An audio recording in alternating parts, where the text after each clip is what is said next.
మేము ఇక్కడ ఈ హాలియా మండల్ చిల్కాపురం విలేజ్లో పామాయిల్ తోట వేసినాము. పామాయిల్ తోటలో మధ్యలో పంట కోసము ఇంటర్ పంట కోసము మేము కందులు వేసుకున్నాము.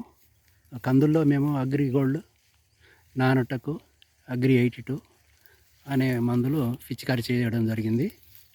వాటితోటి మాకు కాయలు మంచిగా విపరీతమైనటువంటి పంట వచ్చింది. చాలా బాగుంది పంట.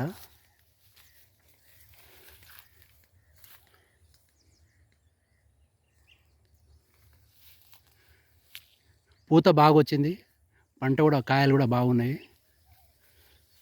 చాలా ఆనందంగా ఉంది ఈ మందులు వాడటం వలన.